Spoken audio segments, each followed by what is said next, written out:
I have to be in beast mode 24/7. And your problem is you are on beast mode Monday, Wednesday, Friday.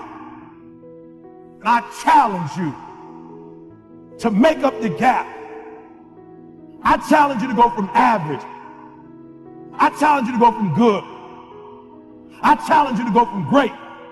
And I challenge you to be phenomenal. I challenge you to live in beast mode, because beast mode makes more money than average does. Period. Being talented is not good enough. You gotta work hard.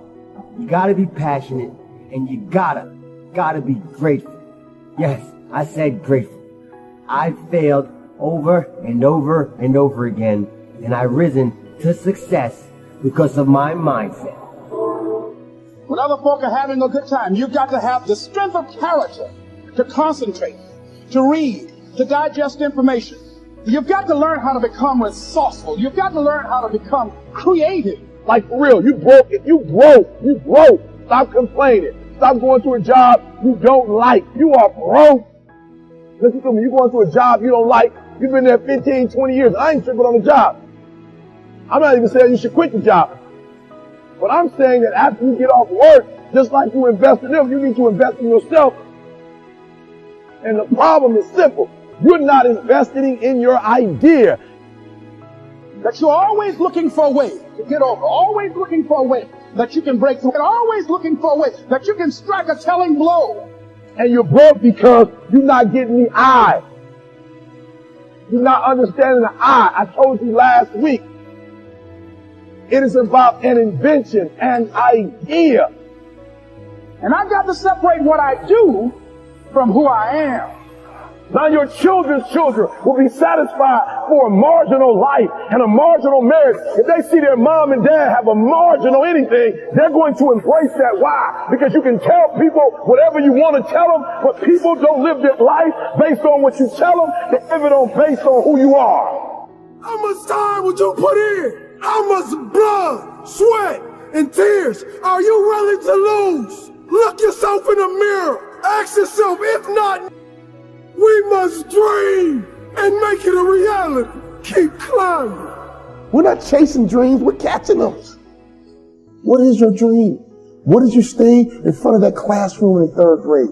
What did you say to that teacher? What did you tell your mom and your friends? What did you say before you gave up? What did you say before reality became your truth? When did you accept the lie?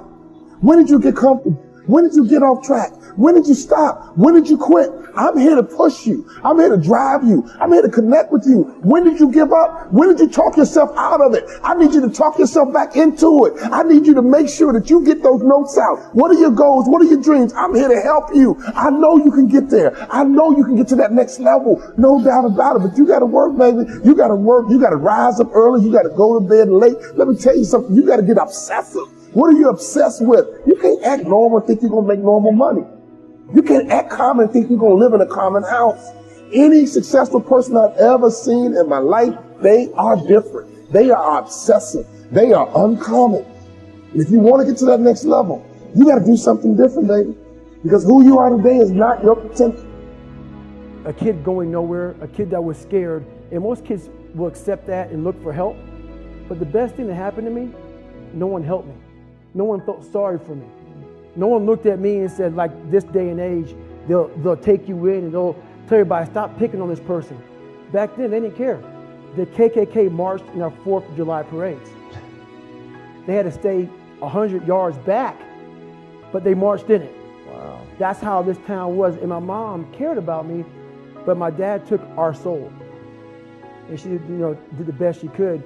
I had to figure out I wasn't going to be a punk kid all my life.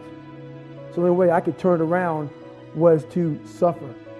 I had to build calluses in my brain the same way I built calluses on my hands. So I broke the Guinness Book of World Records for pull-ups a long time ago, but I failed at it twice. And I did 67,000 pull-ups in trying to break this record. So to do 4,030 pull-ups, I had to do 67,000 for training for that. Wow. And so what I realized is for me to become the man I wanted to become, I saw myself as the weakest person God ever created. but I never blamed God for anything he did to me. So I wanted to change that to be the hardest man ever created. Am I that? I don't know, but you had to have a goal. And my goal when I was sitting there, not going to school, being bullied, having no self-esteem, my goal was the only person that's going to turn this person around is me. The only way I can turn it around is put myself through the worst things possible a human being can ever endure.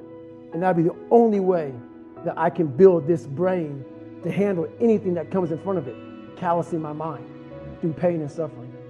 That's so powerful. It's such an amazing insight. So obviously listening to some of the stuff that you're talking about, and one thing that you say often is, it's hard to stay hard or get hard when you're living in, like you even said at one point, in a big mansion in Beverly Hills, right? So I was sitting there thinking, you're absolutely right. But what I find so interesting is how we, as a species, run from pain, we run from suffering.